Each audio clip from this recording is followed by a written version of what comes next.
experiment, we will be detecting the presence of polysaccharides. Polysaccharides are large sugar molecules, the kind that you would find in bread or potatoes. We're going to be using the same substances we used in our first experiment to look for monosaccharides. Just as a reminder, that means in test tube 1, we have distilled water.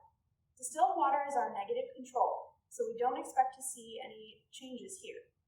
Then in test tube 2, we have glucose. 3 is albumin. In test tube 4, we have starch. And lastly, we have cooking oil. So again, all the colors are the same as they were for the monosaccharide tests. That means test tubes 1, 2, and 4 are clear in color, while 3 and 5 have a slight yellowish tint to them. We are going to be conducting this test by adding iodine. Iodine naturally has a brownish yellow color, but in the presence of starch, it turns to a very dark blue or even black color.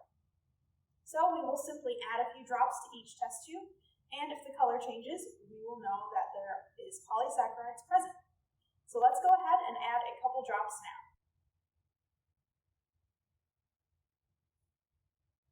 Let's take a closer look at their colors.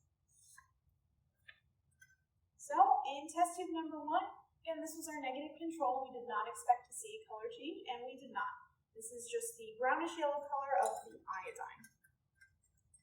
Same for test tube number 2. Again, that was our glucose test tube. We don't see a color change here. Test tube number 3, this is albumin. Again, that slight yellow color is from the albumin itself, so no color change here either.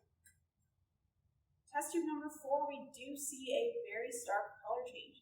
You can see it's very dark blue, and that indicates that polysaccharides are present in our starch sample.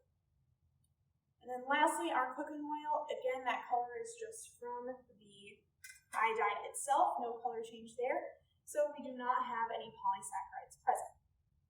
This test is actually something you can do at home as well. Iodine is something you can find in most drug or even grocery stores. It may come in a small glass bottle like you see here, or you may find it in a brown plastic bottle like this one. If you have adults' permission and you want to go ahead and get some of this for yourself, you can test different items that you have in your kitchen. Like I mentioned earlier, potatoes and bread typically have large amounts of polysaccharides, so they should give you a positive result like you see here. You can also test other items in your kitchen to see whether or not they contain starch. But again, make sure you have an adult's permission before you do that. If you decide to do this at-home experiment, we would love to see your results. But for now, make sure you record these results on your handout.